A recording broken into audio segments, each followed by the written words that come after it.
Tatalakay ulit tayo patungkol sa church o yung iglesia. So, ayun,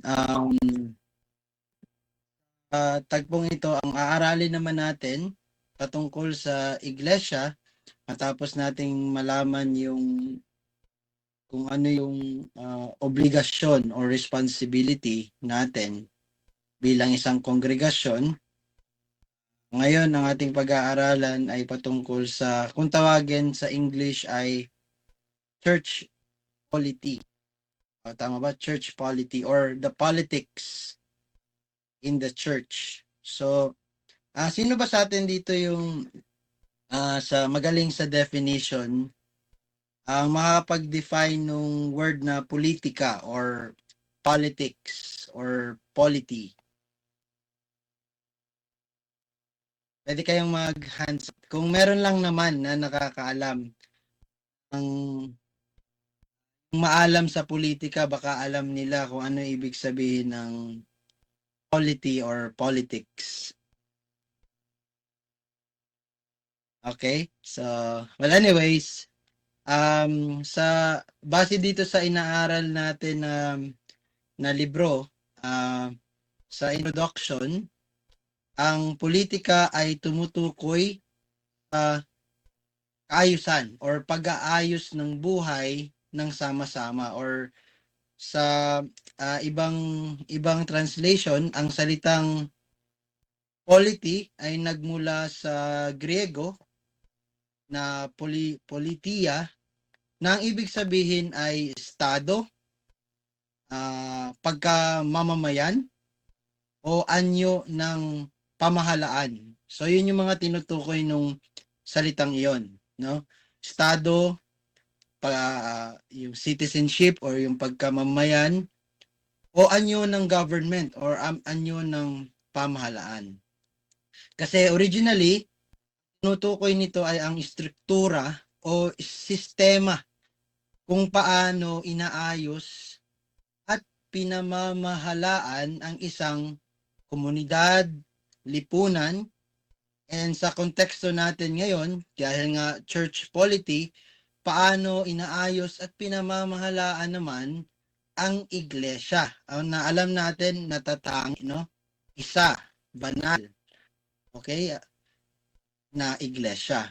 So, yun yung ating magiging focus sa araw na ito. So, hopefully, ang bawat isa ay maging handa na at maging bilang kasapi o miyembro ng isang iglesia ay magkaroon ng tawag dito ng care or pagkaabala sa kung paano nga ba dapat na isasaayos at pinamamahalaan ang isang ang kawan ng kanyang iglesia.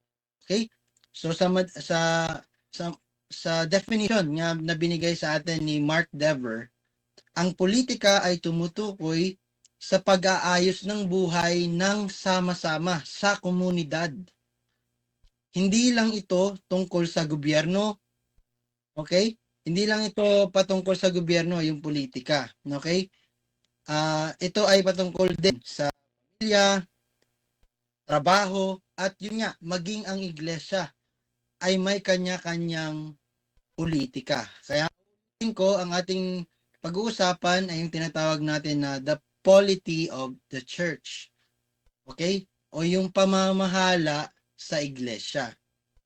Kapag naiintindihan natin kung ano ang iglesia, which is yung tinry natin na at tumbukin nung mga nakaraan, dun sa first 4 chapters, ngayon, dapat naman nating tanungin itong katanungan ito.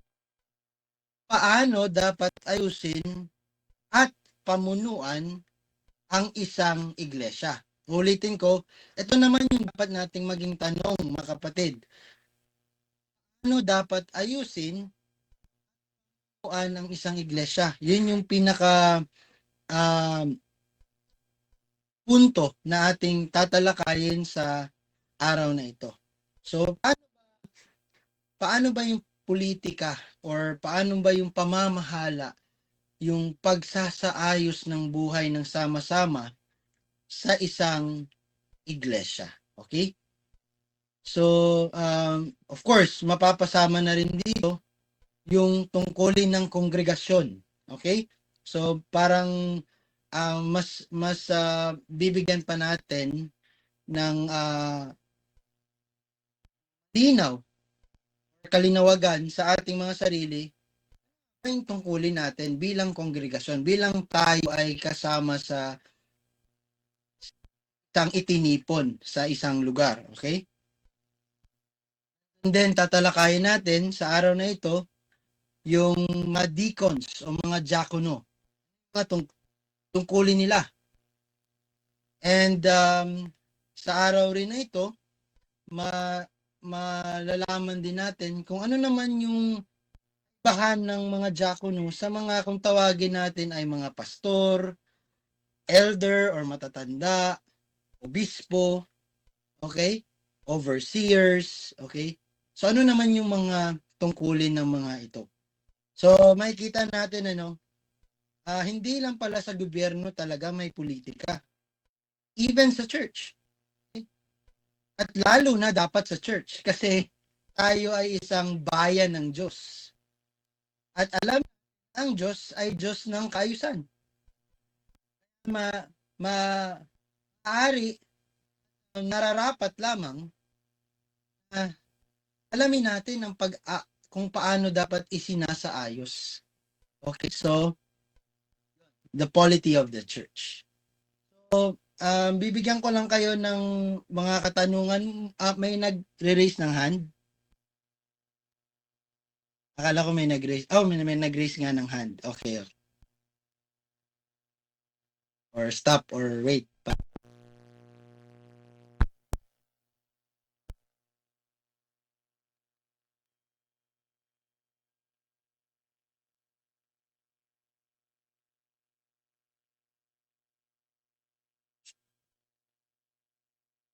Hello? Hello? Mic test? Okay, dinig na. Okay. So, ulit. So, as an introduction, aalamin natin konteksto ng ating pag-aaralan, yung polity of church, kung ano nga ba yung tungkulin ng kongregasyon, buong kongregasyon, ano yung mga tungkulin nitong mga offices na kung tawagin natin mga diakono, deacons, mga elders and pastors, bishops, overseers, yung mga iyon. Okay? So, alam ko na noon ay narinig na natin ito at kagandahan at binigay sa atin ng Panginoon na magkaroon tayo ng oras ngayon sa Lord's Day na talakayin. Okay?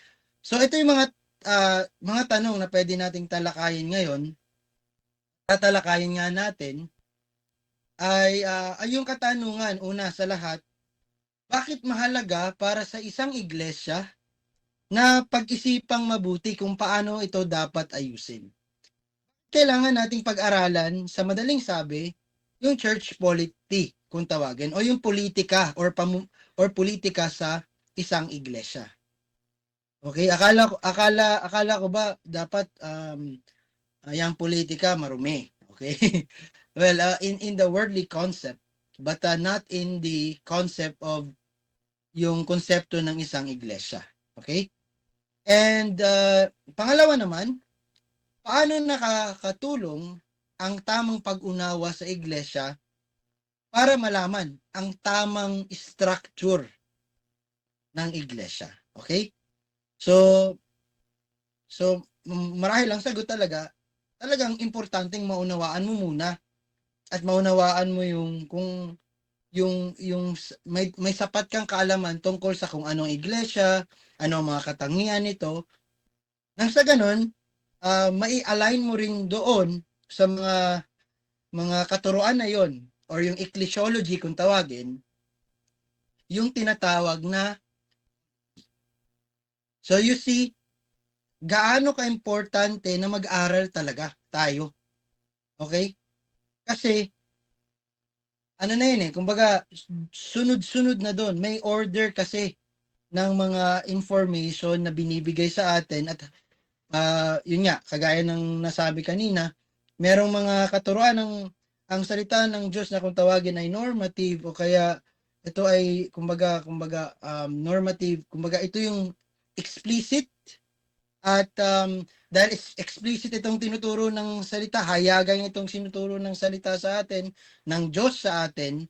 So, tayo bilang kabilang sa kongregasyon o kabilang sa iglesia ay kumbaga magiging isa ang ating pag-unawa, magiging united tayo sa pag-unawa at kung yun nga kanina, pag-interpret. Okay? Yung science of interpretation na kung tawagin natin hermeneutics. Okay? So, and part of hermeneutics is yun, aaralin natin yung ano ang katangian ng iglesia, paano dapat ito pinamamahalaan, paano dapat ito isinasaayos. So yun yung kumbaga importance ng ating tatalakayin sa chapter 5 the church ni Mark Dever. Okay? So may tinatawag tayo sa Ingles, tawagin ay congregationalism. Congregationalism. So ano nga ba ang congregation? So kay Dever, okay. Hindi pala ano ang congregation, but mamaya malalaman natin. Ayon kay Dever, ang congregation or ang kongregasyon ay ang may huling otoridad or final say sa lupa. Okay, ang kongregasyon ang may huling otoridad sa lupa sa isang lokal na iglesia. At sino-sino ba ang kabilang sa tinatawag natin na kongregasyon or congregation? So, sa madaling sabi, ito ay ang mga miyembro.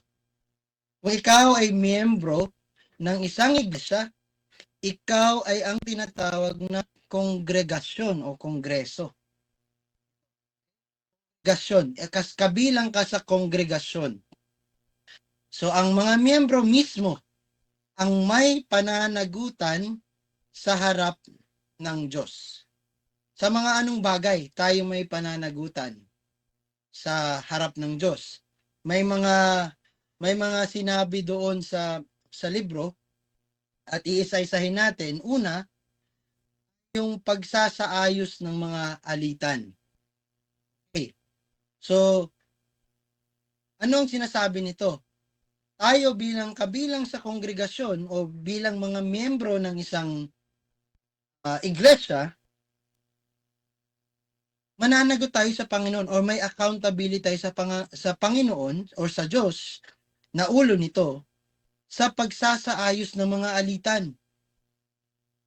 Kaya pala, kung merong mga alitan sa loob ng iglesia, hindi lang dapat natin ito ipawalang bahala sapagkat ito ay kabilang sa ating mga tungkulin bilang isang kongregasyon.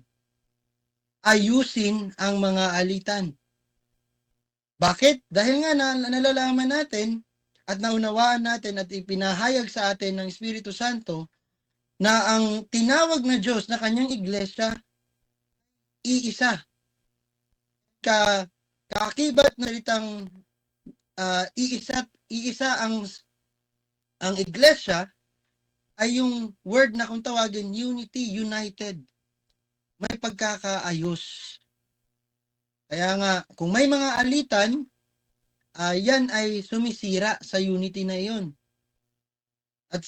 At dahil nga sira nito yung unity at meron ang tunay na iglesia ng Panginoon, so mararapat lamang na tayo bilang kabilang sa kongregasyon ay yun nga, magsaayos ng mga alitan. So, mga reference natin, Matthew 18 at Acts 6. So, yun yung una, pagsasaayos ng mga alitan. So muli, tayo ay nasa tatalakay ng tinatawag natin congregationalism. Okay? Bilang mga miyembro, tayo ay kabilang sa isang kongregasyon. At tayo ay may pananagutan lahat bilang iisang kongregasyon sa Diyos, sa harap ng Diyos, sa subject ng pagsasaayos ng mga alitan. Okay? So hindi pwedeng wala tayong pakialam. Kung may mga alitan, sige, magbingi-bingihan lang tayo. Hindi iyon ang tinuturo sa atin. Bagkos, ine-exhort tayo, inuutusan tayo na magsaayos ng mga ito. At malinaw ito sa salita ng Diyos. Matthew 18, Acts 6, okay? As our reference. Pangalawa naman, pagbabantay sa doktrina. Pagbabantay sa doktrina. Hindi lamang po ito tungkulin ng isang pastor, matanda, obispo, kung ano pa mang tawag sa isang leader, okay? O namumuno. Ito ay kabilang sa tungkulin ng kongregasyon natin bilang miyembro ng isang iglesia. Nabantayan ang doktrina. Okay? So, lahat tayo may accountability. Ang kongregasyon ay may accountability, may pananagutan sa harap ng Diyos sa pagbabantay sa doktrina. Okay? Hindi tayo papayag sa pagkalat o pagsiwalat sa atin mismo dito sa loob ng mga maling katuruan o doktrina. Okay? Kabilang iyon sa ating pananagutan sa Diyos bilang isang kongregasyon.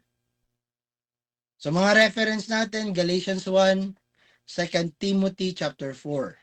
Okay? Kung gusto niyo pag-aralang maigi, masabi niyo talaga sa inyong mga sarili na tayo bilang miyembro ng Iglesia ng Panginoon ay dapat may katungkulan sa Kanya at harap sa Kanya sa pagbabantay sa doktrina. Pangatlo, tayo ay may pananagutan sa harap ng Diyos sa pagtanggap o pagdisiplina at pagdisiplina, okay? At pagdidisiplina sa mga miyembro. So ano 'yun? Present tense 'yun, ano? And continuous 'yun. Pagdidisiplina. So hindi lang ang elder or tumatayong pastor ng isang iglesia ang tumatanggap sa isang miyembro, sa mga nagpapamiyembro nito. Hindi lamang ang pastor ang nagdidisiplina dapat sa mga miyembro ng isang iglesia. Ito ay tungkulin ng bawat miyembro ng kongregasyon. Ang mga miyembro mismo ang may pananagutan sa harap ng Diyos sa pagtanggap o yung pag-admit ang bagong miyembro at ganun na rin sa pagdidisiplina. So meron tayong lahat na gampanin sa bawat isa sa isang kongregasyon. So muli, yun yung congregationalism kung tawagin. Okay? Kahit maliliit na iglesia ay may gantong bigat, burden, or wag nating tawaging burden, ibig sabihin pasanin or yung responsibility. Okay? Kahit maliliit na iglesia ay may ganitong bigat dahil nangangaral sila ng salita. Una, ang pinapangaral ng iglesia ay ang salita. At hindi lang basta salita, ito ay salita ng Diyos. Kaya may ganong kabigat na tungkulin tayo. Okay? Ulitin ko yung tatlo, pagsasaayos ng mga alitan, pagbabantay sa doktrina, yung pagtanggap at pagdidisiplina sa mga miyembro sa isang kongregasyon ay atin ring pananagutan sa Diyos. Dahil manangangaral tayo ng salita. Okay? Pag sinabing nangangaral ng salita, hindi lang yung pastor. Ang nangangaral ng salita ay yung church kung tawagin. Okay? Mali yung conception na meron lang isang tao na nangangaral ng salita. Okay? Ang itsura nun yung papacy. Yun yung itsura nun. Na lahat ng pangangaral o interpretasyon ng isang papa ay siyang tunay at galing sa Diyos. Hindi yon ang picture. Kaya tinatawag tayong congregationalism na kung saan tayo mismo bilang miyembro ng isang ng iglesia, na nag-iisang iglesia ng Panginoon, ay siyang merong mabigat na gampanin na mangaral ng salita. Kaya kung nangangaral tayo ng salita at tinuturo ng salita na ayusin nyo ang mga alitan, bantayan nyo ang doktrina, wag nyong pabayaan ang maling katuruan. Okay? Himukin nyo ang mga mananampalataya na pumabilang at maging miyembro sa isang iglesia, sa isang lokal na iglesia. Dapat makita yun sa atin. Okay? Hindi lang sa pastor. Hindi natin well, yes, merong, kagaya nga na sinabi ko, kaya nga natin kailangang aralin yung politics sa iglesia. Kasi meron tayong kanya-kanyang mga ginagampanan. May kaayusan, kumbaga. Merong pamahalaan, may government, kumbaga. Okay? So, at higit pa, in additional sa na tayo ay nangangaral ng salita, ay tayo rin ay kabilang doon sa mga kung tawagin ay yung ordinances, no? Baga pinapractice natin yung mga sacraments. Okay? Kaya nararapat lamang na kagaya nga, as a review, yung sacraments such as baptism at saka yung Lord's Supper, ito ay representation lamang, okay? Or shadow ng yung substance mismo, in which yun yung ipinangaral kanina sa atin ng Panginoon, kanina sa ating morning service. Okay? So, Christ is the substance, and tayo bilang iglesia, sa title nga ng ating binabasang libro, The Church, the Gospel Made Visible, or pinapamalas natin ang gospel pagitan ng tamang salita, tamang pag-handle ng salita, tamang administration ng baptism, tamang administration ng Lord's Supper, o itong mga sacraments na ito. So kung ito ay ating pinamamalas o minamanifest, so nararapat lamang na gawin natin yung mga nauna nating napag-usapan. Ayusin ang mga alitan, bantayan ang doktrina, at himukin at tumanggap sa mga bagong miyembro at magdisiplina sa mga ito. Okay? So, ito ay gagampanan natin bilang isang kongregasyon. Okay? So, nakikita nyo na siguro, ganyan pala sa isang iglesia. Hindi pala authoritarian ang isang iglesia. Okay? Ang politics sa church ay may tinatawag tayong congregationalism. Ikaw ay may pananagutan sa iyong local church. Ikaw bilang miyembro ay may pananagutan sa kapwa mo miyembro. Hindi lang basta wala kang pakialam. Okay? I do not care. Hindi po. Wala po tayong ganun na theme song. Okay? Sa K-pop lang po may I don't care. Okay? Sa iglesia po wala. Okay? Dahil may gagampanan tayo bilang isang kongregasyon. Kung papayagan ng isang iglesia ang maling turo o pabayaan ang disiplina, ang kongregasyon, tayo, mga miyembro, ang mananagot sa Diyos. Okay, sana tumimo sa atin, no? May pananagutan tayo. Kaya nga, inulit natin sa maraming beses nung mga nakaraan as yung pinag-aralan natin, yung mga yung chapters about the church o yung iglesia. Meron talagang tinatawag na accountability. Kaya nga may membership eh. Membership, parang kung sa madaling sabi lang, ano, yung membership, may accountability yun na talagang kakambal noon.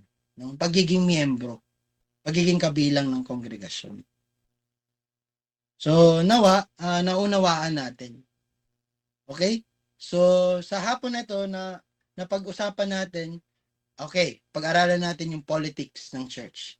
And pag-aralan natin yung tinatawag na congregationalism. At ikaw, ay parte ng isang kongregasyon. At ang kongregasyon ay may pananagutan sa harap ng Diyos. Sa pagsasaayos ng alitan, pagbabantay ng doktrina at pagtanggap at pagdidisiplina. Okay? Ngayon, kung papayagan ng isang iglesia ang maling turo, kung pababayaan ang disiplina sa iglesia, walang church discipline, ang mangyayari ay malinaw. Lahat tayo ay may pananagutan sa Diyos. So, wag nating tingnan yung ating kapwa, okay? Tingnan natin yung Diyos na lahat tayo sa Kanya ay haharap. Okay? Ayaw natin na mapahiya ang Diyos at tayo ay mapahiya din sa Diyos. Okay? So yun yung konsepto ng congregationalism. And it will tell us kumbaga a very substantial information about the structure or the politics of a church. Okay? So yun nga, pinag-aaralan natin the polity of the church. So pwede nating itanong, bakit ibinigay ng Diyos sa kongregasyon at hindi sa labas na authority ang responsibilidad sa doktrina at disiplina? Okay?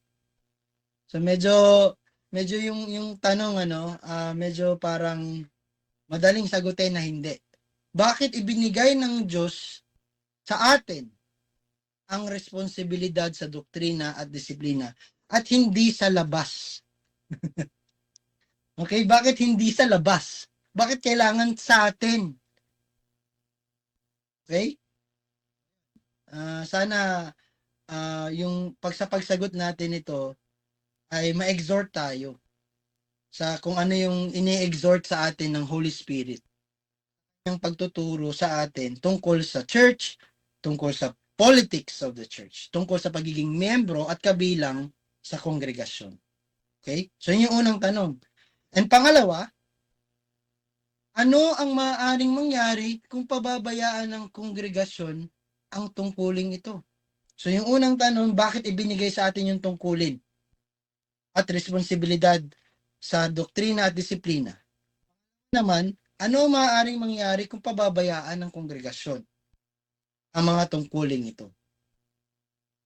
And the third, paano maaaring lumago tayo or ang bawat miyembro sa tamang pagkaunawa ng Biblia? Okay?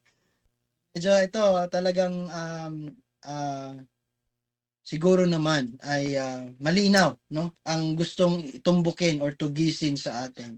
Yung tanong na paano maaaring lumago ang bawat miyembro sa tamang pagkaunawa ng Biblia? Okay? So, ayun. Yun yung mga talakayin natin sa sa week o sa linggong ito, mga kapatid. Okay? So, we still have time. Okay? Meron pa tayong almost 30 minutes. So, magpapatuloy tayo. The same pa rin. Parehas pa rin na um, chapter. The polity of the church o yung politika sa iglesia ng Panginoon. So pag-aaralan natin yung tinatawag na leadership. Okay? Leadership in the church.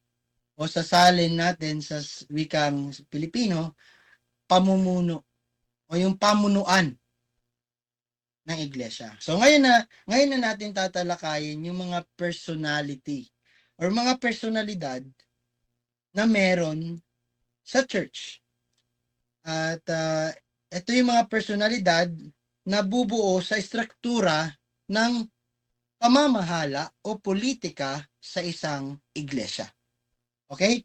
So, pamumuno sa iglesia, leadership in the church, o yung pamunuan sa isang iglesia. Yun yung ating pag-uusapan. So, mga kapatid, si Kristo ang ulo ng tinatawag nating universal church. Malinaw sa atin yun. Okay? Siya ang head. He is the head of the church. Not the Pope, not the bishop in Rome, or kung sino man ang nagkiklaim na maging ulo. Meron ng isang claim na ating palatayanan at yun ay si Kristo, si Jesus ng Nazareth, si Kristo ang ulo ng Universal Church. Malinaw yon. Siya yung pangulo, no? Siya yung president. Okay, inaano ko lang yung mga terms na maaari nating maunawaan. Kasi nga, pinag-uusapan natin yung politics eh. Okay? Walang itinatag na pandaigdigang istrukturang pang-iglesia sa bagong tipan. So, yun, nabasa natin dun sa libro ni Mark Dever na walang itinatag na pandaigdigan o universal na structure na iglesia o pang-iglesia sa bagong tipan. Okay, wala kang mababasa sa mga pahina ng bagong tipan. Ito pala dapat pala may elder para yung nakahanay doon, hindi. Nakikitang ganun.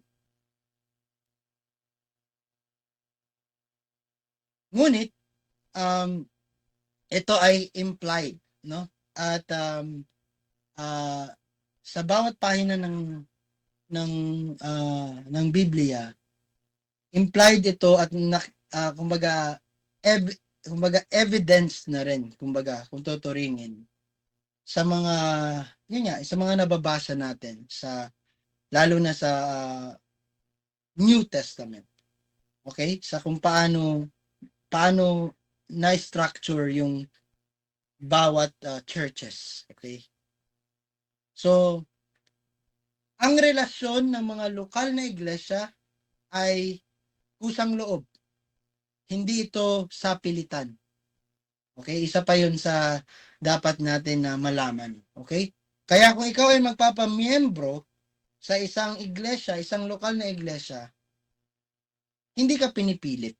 Kusang loob kang nagpapamiyembro. Okay? Kaya nga merong tinatawag na membership eh. Yung mga magpipirmahan tayo. Hindi yun sapilitan. Okay? Hindi ka nun pinipilit, kailangan ko talagang maging ganito. Kasi kung hindi, ito ang sasapitin ko. Hindi naman ganun eh. Okay? So kung ano yung meron tayo ngayon, na nagtitipon-tipon tayo, we relate to one another as one local church, one congregation, wala dito ay ipinilit sa atin. Kusa natin. Every individual ay nagkusa, okay, na magpamiyembro. Okay? Ngunit sa loob ng bawat lokal na iglesia, malinaw na ibinigay ng bagong tipan ang mga prinsipyo ng pamumuno. Okay? So, yun, nai-segue ko lang yung kusang loob, yung relasyon. Ganon din kasi, yung mga dapat na, lalo na yung magiging pamuno o mga leader, ay kabilang sa isang iglesia na kusa at walang pagpipilit din sa kanila.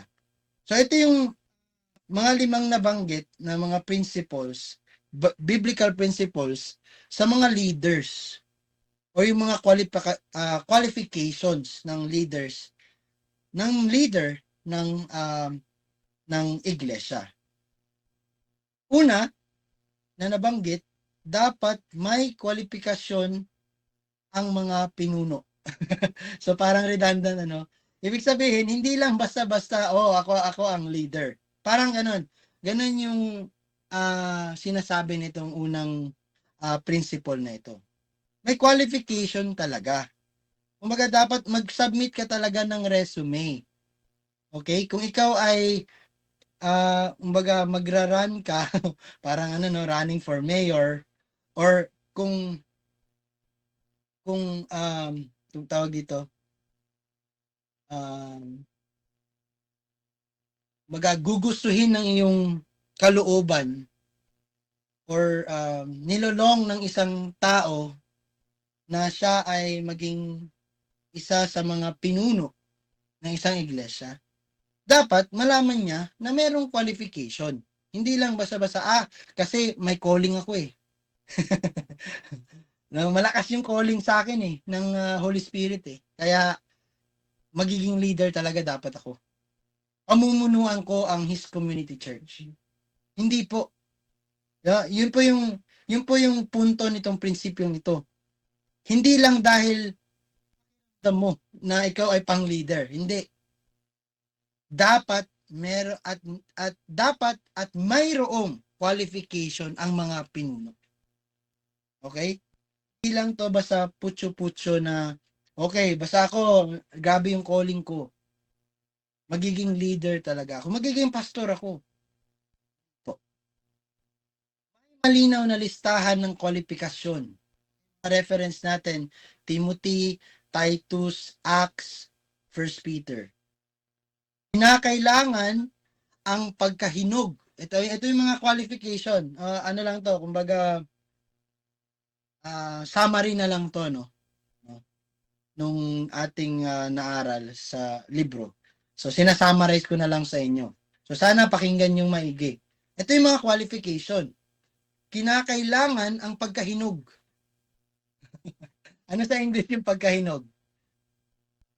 May sumagot? May sumagot? Pagkahinog? Okay? Kinakailangan ang pagkahinog or pagiging mature. Maturity, kung tawagin. Dapat, kinakailangan din yung pagkakaroon ng or pagiging huwaran or model. Okay, dapat kung magiging pinuno ka, dapat ikaw ay mature at ikaw ay model. Okay? At ano pa? Merong kakayahang magturo ng salita ng Diyos. Ngayon, tingnan nyo yung mga kasamahan natin sa kongregasyon. Yung mga miyembro natin, tingnan nyo isa-isa. Okay? Kausapin nyo sila. Makipagkumustahan kayo, peace be with you. Tingnan nyo sila. Yan bang mga mukhang yan ay may kakayahang magturo ng salita ng Diyos? Sino sa mga katabi nyo? Sino sa mga nakikita nyo sa paligid nyo ngayon sa Lord's Day? Sa house? Okay? Sino sa mga lalaki? Sa mga lalaki, may kakayahang magturo ng salita ng Diyos. And syempre, babalik tayo doon sa mga nabanggit na natin na qualification. Kung siya ay may kakayahang magturo ng salita ng Diyos, siya ba ay hinog na? Na ba yan? Siya ba ay nagiging modelo? Yung pamumuhay niya ba ay maayos? Hindi ba to kinakikitaan ng dumi, karumihan, buan? Ano pa ba mga ano natin? Kalaswaan? Bakit ko kailangang banggitin yung mga bagay na yun? Dahil the stakes are high and the qualifications are high as well. Hindi pwedeng maging pinuno ka tapos basura. Basura. Hindi pwedeng maging pinuno ka tapos hilaw. Bata pa. Atas pa sa labi. Hindi pa pwedeng maging leader, pinuno ka. Pero yung mga simpleng mga doctrinal principles, hindi mo maipaliwanag ng maayos at malinaw sa kapwa mo. So you see, gaano ka dapat na merong ganun ka high standard dapat. And sabi nga natin kaya yung pinag-usapan natin yung congregationalism, tayo bilang mga miyembro ay may pananagutan sa Diyos at haharap sa kanya sa ano yung pangalawa na nabanggit? Sa pagbabantay sa doktrina. Paano natin babantayan ng doktrina kung yung mamumuno sa atin ay una sa lahat hindi mature, hindi modelo yung kanyang pamumuhay, bagkus kabaliktaran pa nga, at hindi siya maalam or aral sa salita ng Diyos. Paano natin hahayaan na pamunuan tayo ng isang ganun ang kalidad? So, unang prinsipyo, and it's biblical, okay, hindi tayo nagiging para lang maging high and mighty, banal sa banal, hindi po. Ang prinsipyo kasi, dapat talaga ay sumunod sa mga qualification na itinalaga sa atin sa pamamagitan ng salita ng Panginoon. Marami. 1 Timothy 3, basahin nyo. Titus 1, Acts 20, 1 Peter 5. Basahin nyo yung mga yon. Meron talagang qualification. Ngayon, isa sa mga katanungan, pwede bang pastora? Kasi yung mga lalaki sa atin parang wala naman wala naman pakialam, di naman nag-aaral ng salita. So pastora na lang, babae na lang. Ayan, yung salita natin na lang, okay? Hindi pwede ganun. Hindi dapat maging mediocre kasi alamin natin at dapat malaman natin na ang Panginoong Jesus, ang Diyos, ang ulo ng iglesia. Hindi pwedeng mabahiran ng mga hindi naman niya itinalaga. Okay? And marami na tayong may mga example sa Old Testament na yung mga unauthorized fire o yung mga unauthorized na kung anong bagay ay hindi tinatanggap ng Diyos. Okay? May qualification. Okay? Tayong maging mas mataas sa salita ng Diyos. May itinalaga ang salita ng Diyos na qualification ng mga mamumuno, ng mga magiging matanda, elders, presbytero, so ano pa mang tawag sa kanila. Okay? So yun, maturity, huwaran, model life, okay? At meron talagang tawagin na kakayahan. Okay? Kabul talaga turo. Okay? So, yun. And then, pangalawa, and almost parehas lang doon sa number 1 na principle, maganda ang reputasyon nito. So, kung ikaw ay magra-run sa office bilang leader ng isang church, okay? Dapat maganda ang iyong reputasyon. Ang kanilang buhay ay dapat magbigay dangal sa ebanghelyo. Honoring a life that honors the gospel of the Lord Jesus Christ. dapat silang mapagpatuloy. Okay? Yung hindi, ano ba yung mapagpatuloy sa English? Hindi ko na, ano na to, nahihirapan talaga ako basta nag-convert na yun. No? Okay, mapagpatuloy or hospitable. Okay, hospitable. Dapat hospitable ang, ang isang pinuno. Okay? Hindi niya lang tinitingnan yung sarili niya. Dapat tinitingnan niya yung ibang tao. Hindi siya makasarili. Kundi, kabaliktaran, hospitable siya. Tinitingnan niya yung kalagayan ng mga sa kanya, kaharap niya. Mapagpatuloy. Yun ang ibig sabihin ng mapagpatuloy. Marangal. Ano ba yung marangal? Ano ba yung marangal, mga kapatid? Medyo nahihirapan talaga ako lalo pag Tagalog na. Mas mahirap kasi ang Tagalog kasi sa English. Titingnan ko dito. Sa English, upright. Upright. So, hindi siya wrong. Upright siya. Okay? Hindi siya wrong person. Hindi, ayaw niya ng mga mali. Gusto niya tama. Okay, yon, marangal siya. May dangal. Okay? Kaya nga, di ba? Okay lang kahit anong trabaho, basta marangal. Basta ayos, hindi mali ang ginagawa. Okay? Yun yung may reputasyon. Okay? At dapat, ang isang leader ay merong magandang reputasyon. Marangal. And pangatlo, iginagalang pati ng mga hindi mananampalataya. Okay? Ito dapat ano to? I remember binanggit to ni Pastor Ryle sa atin, no? Yung mga pinagsisisihan niya dati na merong mga grupo ng mga tao na parang hindi niya winin yung kanilang respect. Okay? So, ganun. Dapat kahit yung mga hindi mananampalataya ay ginagalang itong taong ito. Okay? Hindi yung, yung pastor nyo, yung ano yan, yung hindi yan namimigay ng ano. Yung parang ganun, ano? Pangit. Pangit yung reputasyon. Ayaw natin ng ganun. Okay? At hindi lang sa, basta ayaw natin yon, hindi yon papasa sa prinsipyo ng Biblia sa pamumuno ng Panginoon. Okay? So ngayon, nakikita nyo na gaano kataas yung qualification. No? Pinakamahirap. So akala nyo, mahirap nang maging presidente ng Amerika, mas mahirap dapat.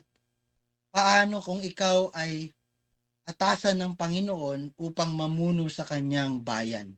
Mas mabigat po yun. Okay? Kaya meron talagang qualification.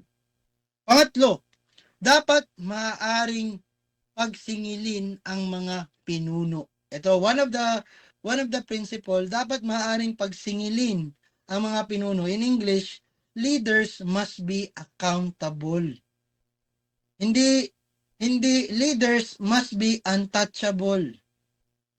Hindi. Pag leader ka, dapat mas accountable ka pa. Kaya nga, sa ethics, no, sa yung mga namumuno dapat sa ating bansa, ito yung nakakalimutan nila. Sila ay itinalagang leader at binoto natin sila dahil inaasahan natin na sila ay magiging accountable. Pero ngayon, makikita natin sa news kung ano yung itsura ng accountability na pinapakita ng mga leader natin. Okay?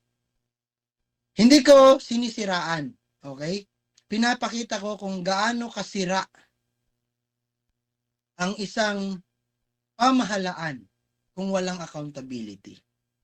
So, makikita natin ito sa nangyayari sa Pilipinas. Okay? At ayaw natin itong mangyari sa loob ng iglesia. Kaya dapat leaders sa iglesia must be accountable. Dapat pwedeng maaaring singilin ang mga pinuno. Sila ay mga katiwala, okay? Yun yung kanilang job description.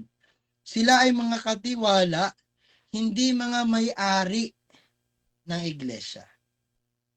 So makikita natin yung mga corrupt, 'di ba? Mga corrupt sa pamahalaan. Akala kasi nila pagmamay-ari nila yung pera ng sambayanan. Okay. Kaya hindi nila pinapakita yung accountability. Ayaw nilang maging accountable. Gawin, ipapasa sa ibang tao, personalidad, yung kanilang ginagawa na mga tiwaling pagtitiwali sa kanilang pinamumunuan. Okay? So, maaring ituwid o pagsabihan sila ng hayagan kung kinakailangan. Okay? So, hindi komo sila ay nandiyan na, tinalaga sila at sila ay nirerespeto at kinikilala na bilang mga leader, hindi na tayo maaring hindi na sila pwedeng pagsabihan ng kongregasyon kung merong sila ay kinakikitaan na hindi maganda. Okay? Reference natin kay yung sulat kay Timoteo, chapter 5 verse 20. Okay? So pakibasa na lang ano. Sila rin ay mananagot sa Diyos sa kanilang pagtuturo. So malinaw na malinaw, James 3 verse 1. Okay? Mas may pananagutan yung mga tagapagturo. Bigat. Okay? Kaya sa mga gustong or talagang alam niyo yun, yung may puso talaga na maging kumbaga maging office bearers sa isang church, sa yun nga, sa polity ng isang church. Hindi ano yun, bagkos maganda yun. Yun kung tawagin. Noble yung kagustuhan na yan. Pero see to it na alam mo rin yung implications ng iyong o yung bigat ng iyong ng office na iyong ginugusto. Okay? Dahil tayong mas mananagot yung mga tagapagturo sa kanilang itinuturo. Okay? And number 4, dapat gumamit ng otoridad ang mga pinuno. Okay? Dapat gumamit ng otoridad ang mga pinuno. Anong ibig sabihin? Kasama sa pamumuno ang paggawa ng mga pasya at pagdadala ng responsibilidad. Dapat decisive. Merong decision na gagampanin pa rin itong mga pinuno. Ngunit, ang otoridad na ito ay naglilingkod. Okay? So hindi to lording it over. Hindi mo kumbaga nagiging nagiging lord ka lang sa iyong sariling pamantayan, bagkus yung otoridad na iyong pinapractice ay para sa iyong paglilingkod. Okay? Ito ay naglilingkod, yung otoridad na meron ka. Hindi ang nang-aapi. Okay? So, pinaka prime example natin is Jesus Christ. Yung authority niya ay naglilingkod, hindi nang-aapi. And finally, I think this will be the last muna. So, tsaka na natin pag-aaralan sa susunod yung mga tinawag nating official, no, ng iglesia, yung deacons and elders.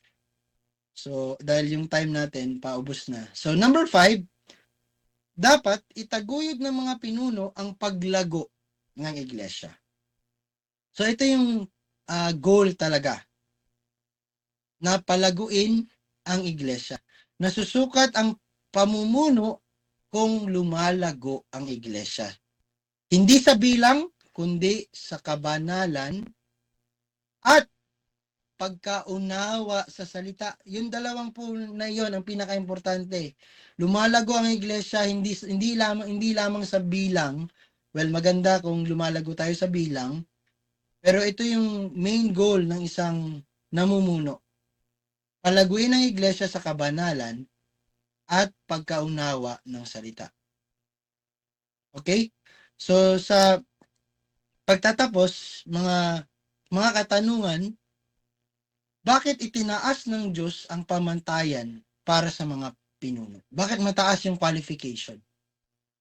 And then, paano maibibigay ng iglesia ang tamang pananagutan sa mga pinuno? Paano maibibigay ng kongregasyon ang tamang pananagutan sa mga pinuno? Ano ang pagkakaiba ng makalupang pamumuno o yung worldly na government at makadiyos na otoridad o yung sa divine authority?